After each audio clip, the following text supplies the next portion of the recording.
What is up, everybody? We are back today to continue our watch through of Golden Kamuy. We're on season 5, episode 3, 52 overall.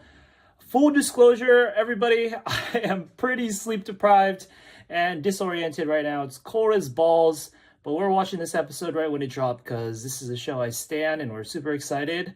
I feel like maybe it will kind of fit watching this show. It'll match the manic energy of some of these characters and the events that are going on. And of course, Golden Kamuy is always set in a super cold climate. So I don't know, I feel kind of connected with the characters in a way. So we are going to jump into this episode now.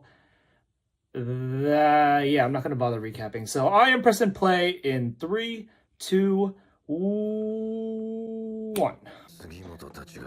The reason Sugimoto's crew wasn't too concerned about me was because they had another sniper on their team. Yep. He's gonna realize it's Vasily here? Oh, okay. Yep, he's considering it.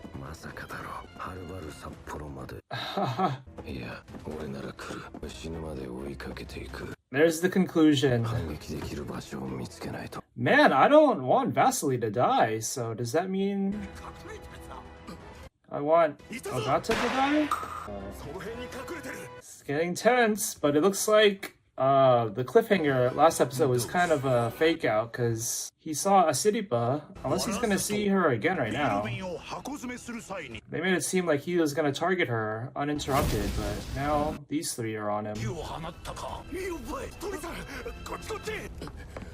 Huh. Oh, okay. There was a point to that scene then. He said I knew, so... Oh no. Kadokura's in danger!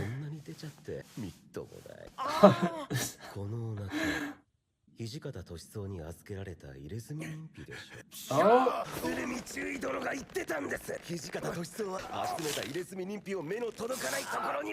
Looks like Usami had an actual purpose for chasing down Kadokura. What if he's wrong, though? Oh, he was right! But it's just one, not all of them. Ah!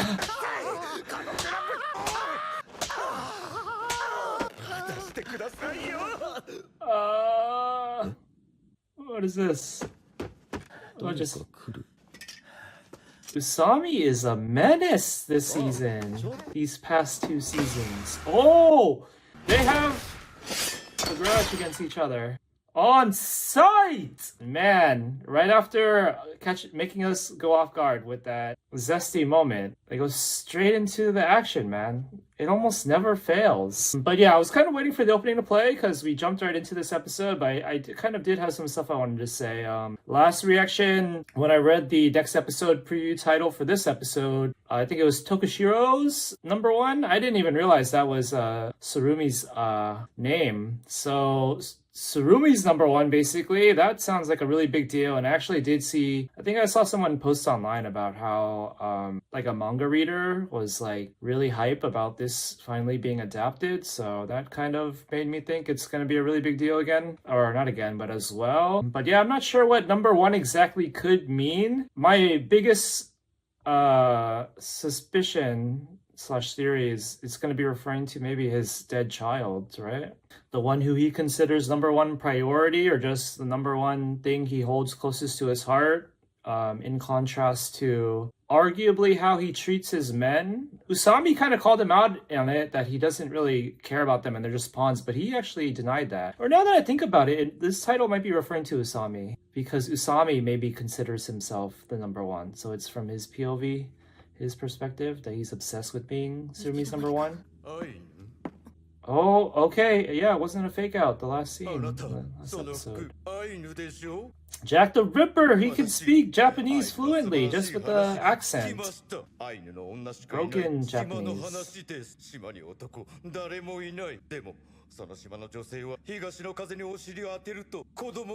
What? This guy's like, what do they call them? A sex pad or something? He's kind of coming off as a passport bro. その島は女しかいなくて、目なしほっころって言って、東の風にお尻を当てると、女は子供ができ。Okay, it's interesting. It actually might have some historical basis in a legend.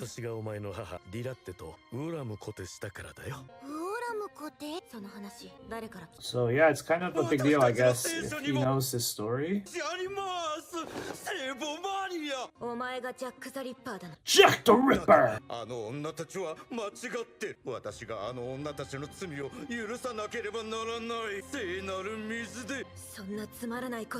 Oh, call him out, Asiripa. Call him out. You're a modern woman. Modern Ainu woman.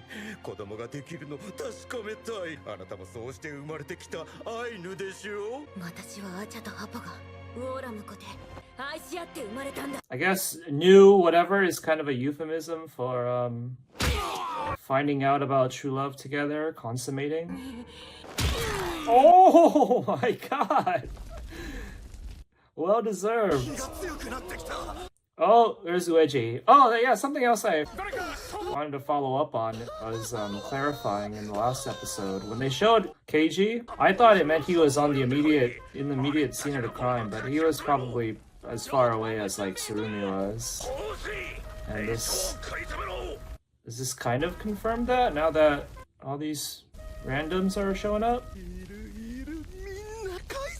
Oh, he's excited.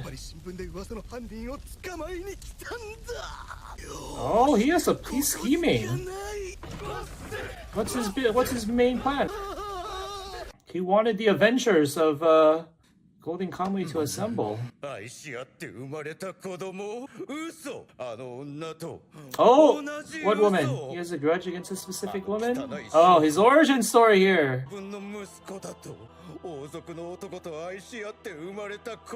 Alright, so there is kind of a context to his complex. He's in denial that he was born from a prostitute, so he's killing prostitutes?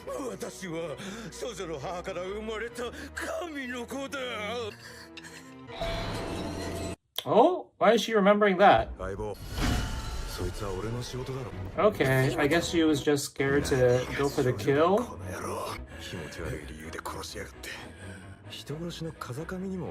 Take him out, Sugimaro! Honestly, he should have just gone for the kill without even introducing himself, so to speak. But that's good as well. It's like, oh, his intestines!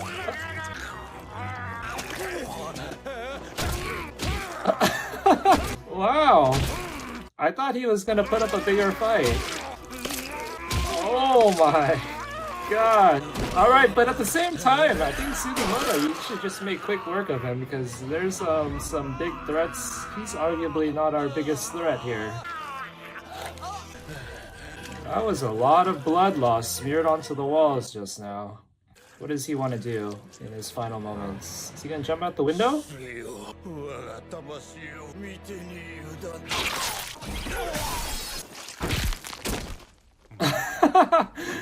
How's he gonna react? Oh,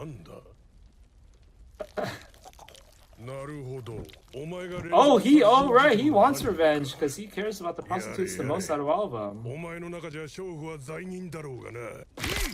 Oh! 2 tattooed skins left. What is it? Ueji, Keiji, and who else? Oh! Ogata's losing!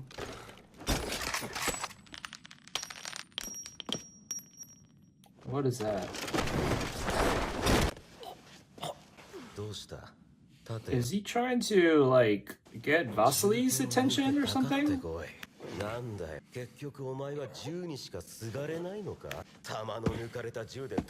Dude, the dark horse of Usami is just wild.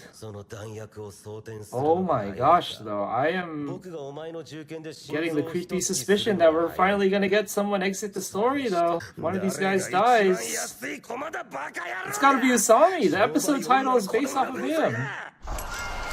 This is the end of his character arc. How did he do that so quickly? Was reloading it with his mouth really the only trick he had in mind? Damn, Usami beat the shit out of him though. Okay, Usami's still not out. He's... Oh, no, he's out. Uh-oh. This is Light from Death Note all over again. Tell him what exactly? Does he have information that is on a need-to-know basis? I forget. Oh, what the hell is this guy doing?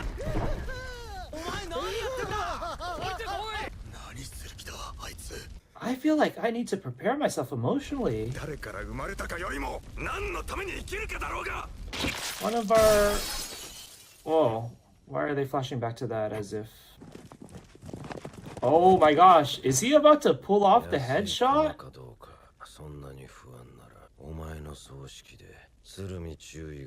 Oh my god. I can't... I'm not ready for someone to finally exit this story by dying. I mean, Kiroranke already did, but... What's going on? Oh! This is kind of making us tense if he's gonna shoot Sugimoto or Usami. He's going for Usami though.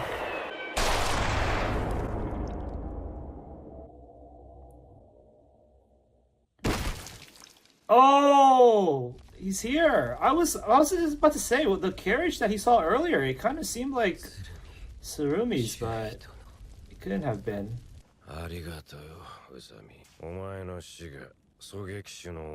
Okay, there is some conceptual symmetry right there too. Oh, his eye pop.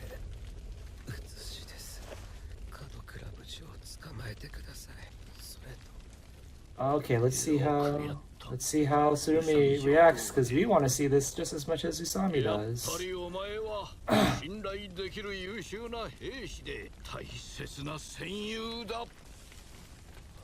Oh, is that all just for show? Is Usami gonna realize he only said that for show? But he wouldn't care at this point.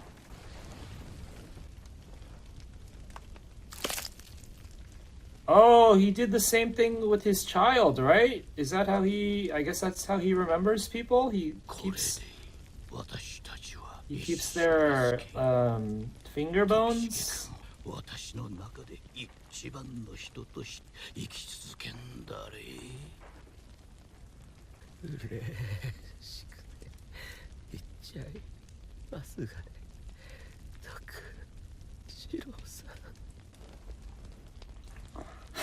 I don't know how to feel. They like... I never would have cared... I don't even know if cared is the right word, but I never would have felt this much weight for Usami 2 seasons ago. But they built him up so much these past 2 seasons that I just can't help but feel like this is a big, very big moment. What is this guy's deal? Oh, backstory time?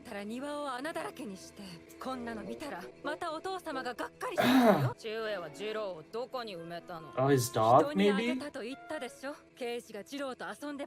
Oh, it's so kind of sad. This is the start of his downfall? Problem child. Oh wow, he's actually really tall as a kid, it seems. Was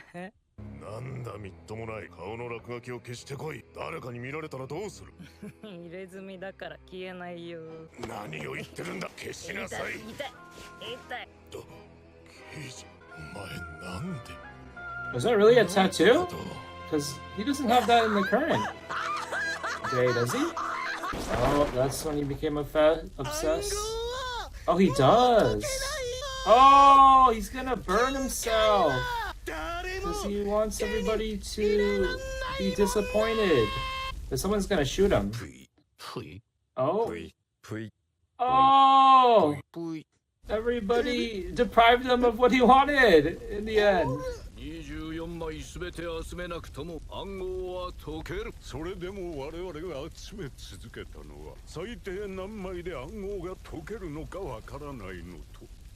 This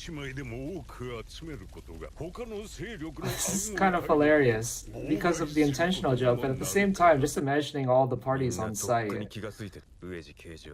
and kind of banding together with this sentiment inadvertently. Dude, he's about to get sniped, I think.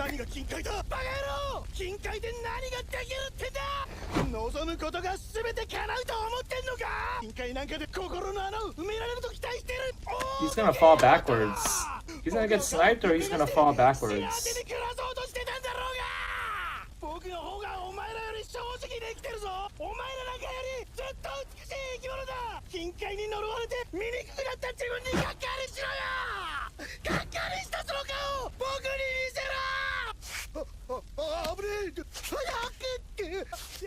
Oh, he's not falling backwards, he's falling forwards.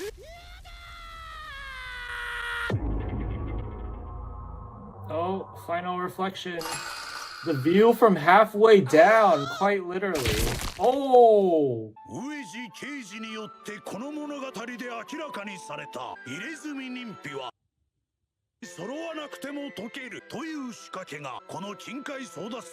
What? Only escalate? As if we have any more time for escalation? Oh, we're in the end game! I mean, he hit his head too, so the skin, the tattoo still might be intact if they need it at all. I'm not sure I made enough sense of the reason why they said they don't need all of them. Wait, he had more than one? Dude, I don't want this to end! Yo, 3 characters died. Oh, is he the last one? Is he the last one?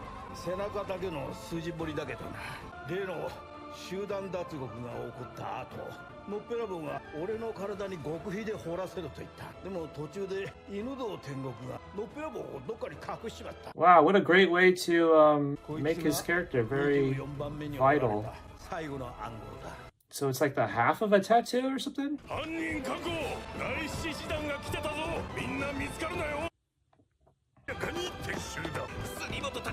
Oh, we're split off again, but we'll have to find our way. Reunited. Uh-oh. This is getting kind of suspicious.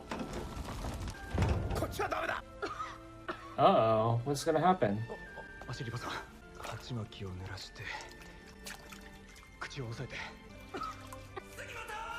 Okay, Shirishi coming in for the save, hopefully.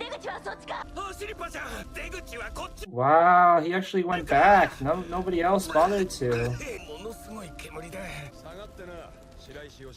Oh, okay. I was scared for a second. I didn't exactly recognize whose voice that was. I was scared. It was a 7th Division member.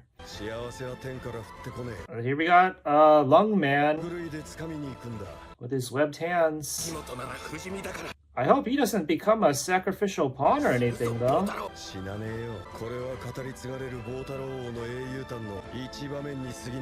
Oh, when someone talks big like that, you just can't help but want to believe in them. But how sad would it be right now if he just died? Someone sniped him or something. Oh no, Kikuta? Who's that? Still gonna get some action. Oh, this might be okay though, because Kikuta is a double agent. Is he working for him already? The pose, Ogata's signature pose, and then they did no words exchanged! Oh, what's going on? Oh, shoot. Okay, what do they want us to think from that is that, do they want us to go so far as to think that that automatically means Ogata has been working with or for him the whole time? That would be kind of wild, because in a way that means Ogata has been working for, on paper, what you would consider the goodest good, because he works for like the overall government or whatever. And he, as a character personally, though, has been like the most evil. So that would be pretty poetic in a way. But I feel like realistically, it probably doesn't track that realistically just because of his character. So I feel like the more believable thing is that Kikuta recruited him at some point. But holy hell. But yeah, it's definitely a juicy moment right there. one thing I read about this ending as well is that apparently it was I don't know if it was partially or completely like storyboarded, animated by the actual author of the manga. And I think he maybe did some of the opening too, from what I read. Next time, making a homeland. Wow. You know, so okay, my immediate thoughts is that just right off the bat, that was obviously the most eventful episode of the season so far, because like I said earlier, I was amazed that we got 3 character deaths, right? In one episode. Technically, 2 of them were just the newest convicts, and they weren't as important. And Usami was the only one that was a really big deal, and arguably even then, he only became a big deal recently, you could argue. But at the same time, I will say that I'm not sure if this is my favorite episode of the season so far, because I don't know, there was just something really fun about the vibes of the last one, maybe even the first episode too, even though they were rising action towards this. There was just something more, maybe not, no, I'm not going to say definitely, but arguably there was something more fun about that. I do feel like the Usami thing came out of nowhere. I don't know. I am curious if this is like any more rushed than the manga chapters of this content was, because I'm wondering if the author's original intention was to have this more fleshed out and, you know, kind of ease us into it being about Usami before it actually happened, because the pacing of this episode, it's like the moment you realize it, it's already happened. So you don't get much time to process, anticipate, I guess. Yeah. But I think I'm especially for people who haven't seen the last season since like more than a year ago, because it's been a while.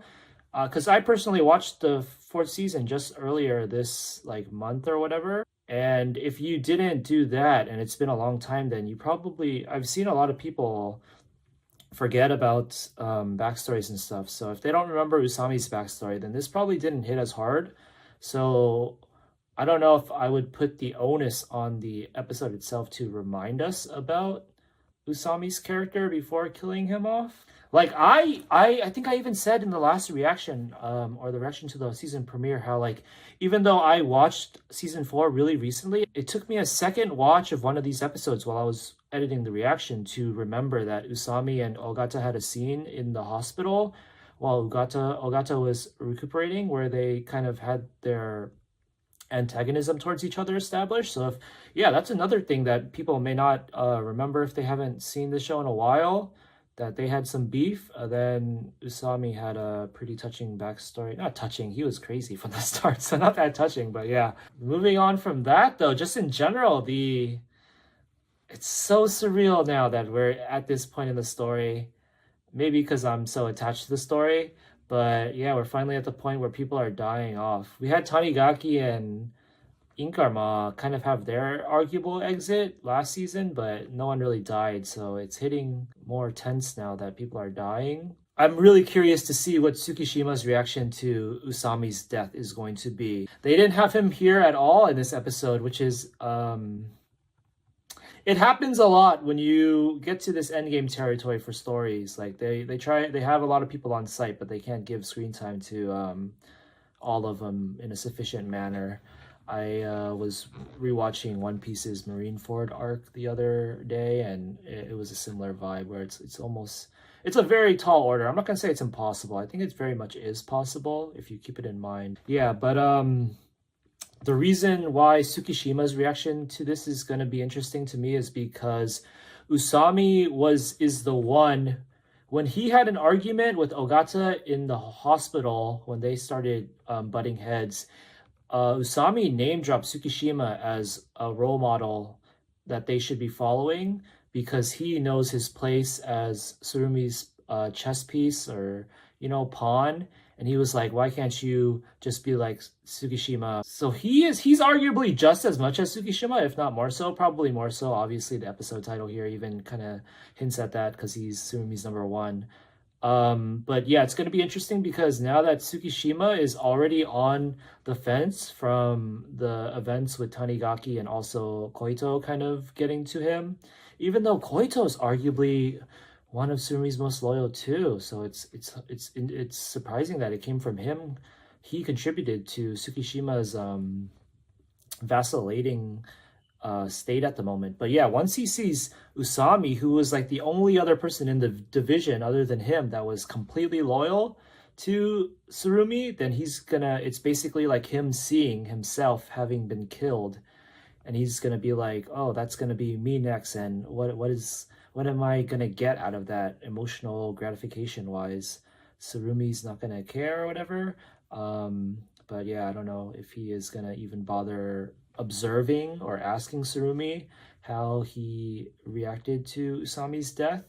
And what else was I gonna say? Shoot, I had something else relating to Tsukishima that I was gonna mention afterwards, but I'm kind of forgetting. I think it was Kikuta, because what if Tsukishima finds out that they had a mole too with Kikuta, then yeah, I think it's kind of like all the walls around him are gonna come crumbling down, and like the whole like balance of the 7th division is gonna be so compromised that it'll maybe help him snap out of his delusion that Surumi is the person to follow unconditionally. So yeah, really juicy stuff here. There's like a lot more to comment on, I feel like. Let me skip through again or rewind some stuff. Jack the Ripper's exit was kind of I don't want to say unsatisfying, but yeah, it was kind of, I felt like it was made funnier than solemn. And he was kind of, I don't know if you could say he was established or hyped up as like a solemn kind of thing, as the whole Jack the Ripper killing prostitutes and stuff. Like when you think about it, there were ingredients to turn it into a joke, with like him being the child of a prostitute and killing prostitutes, which might be kind of low-hanging fruit. I don't know. And then there was Ueji Keiji's moment where they all had the same reaction to him. That reminded me a lot of like the humor from One Piece. I think specifically when Chopper in Wano arc, where Chopper was like, I'm not a reindeer, after Queen called him one, and then everybody had the same reaction of going, oh, I'm sorry, we all thought you were one too, or whatever. It's very in line with that kind of joke setup. I've never seen, Golden Kamuy has never kind of done that before, where they put so much emphasis on like the punchline or reaction, so to speak. So that was interesting. It was refreshing for Golden Kamuy standards, but I wouldn't say it's something that I would prefer them to do routinely. So yeah, in this case, since they just did it one time with emphasis, I did enjoy it. Keiji's backstory actually made me empathize with him as well. I feel like his character motivation and like how them laughing at him or ignoring him pierced into his soul.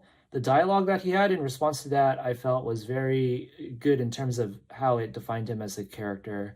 Like, it's kind of like when someone just like straight up says their own complex, it kind of makes you at least respect them in the sense that they're self-aware. That stuff he was saying about them, I forget exactly, but he was kind of spitting some truth about how the gold won't solve their problems, and he's the most, I don't know the word exactly. It wasn't like the freest person because of the way he represents himself, but something along those lines. Like, he has no shame in himself and he acts freely like how he wants to. So he's kind of a more actualized person than the rest of them, is kind of the gist of what he was getting at. And there was kind of a half truth to it, but unfortunately, bro, you were killing little boys, so you deserve the death you got. I was kind of expecting a sniper shot. I do like that they gave him closure too, in a sense, when he saw the reflection of his dad while he was falling down to his death. Like, that was kind of just a really nice little detail. It was short, but it was simple and sweet. And I think that's what maybe I would have liked from the Jack the Ripper exit as well. If they had let him, I don't know if it was supposed to be obvious that he was intending to jump out of the window himself. Like if he did that, I felt like that would have been closure for his character on his own terms for me to be satisfied. But then Sugimoto just went and did it for him, which was funny. And I'm okay with that happening too, because there's like the intention behind that is just like, oh, fuck your closure. We're not going to even let you have that, which is like, it's kind of true that he doesn't deserve it. But I think at the very least, I would have liked it to be clear that he was intending to do that, because maybe I just need to rewatch that scene and it was the lighting. I didn't have the brightness up to notice like some details like his face and intent through his expression or something. And then real quick, I do want to address Kadokura, the kind of twist with him being the last tattooed inmate convict, even though he wasn't an inmate or convict. So he had I do like the detail of it being like half a tattoo. I don't know why. I can't really explain why, but I feel like it's just kind of realistic to a degree. But in terms of how it defines or it like fleshes out his character, I do like it because it gives so much more reasoning for why we've had him, and he's gotten so much screen time, and Hijikata has kept him close. So that's a good retroactive revelation. And yeah, other than that, last but not least, just like the follow-up of all of the kind of crumbs that they've set down in this episode as well. Botaro's kind of getting his moment to shine, it seems. In the next episode, Kadokura already got his right there, pretty much. Asiripa and Sugimoto, nothing too new, but it just kind of reestablished how much they care about each other. Tsurumi's got a lot of setup right now to have some good character moments. Ogata kind of had a good moment when he mentioned how finally killing someone has completed him as a sniper back in form again. Then his eyeball flew out, which we saw. He has his eyeballs effed up in the opening sequence as well, where it's like twitching, but we didn't actually see it fall out or anything. That is, I like that touch character design wise for post almost died Ogata, second half of the story Ogata, because I feel like it fits Golden Kamuy's signature kind of like style, where they give every character a very small detail to make them stand out. Like I think it's most present in the way that they give characters scars. Every character has like a different kind of scar. Like Sugimoto has the plus on his face that goes to his nose, cheek, mouth. Ogata has the one on his cheek and it's drawn with just like a line, but it also has like the dots to kind of represent like the stitching or whatever. I'm forgetting the other characters exactly, and if it's even limited to just their scars, because like Hikuto has the lines on his face, but they're not exactly scars, I don't think. But yeah, I like that touch to make them all unique. And this one for Ogata, his eye popping out now is just like an extra one that I think is kind of nice.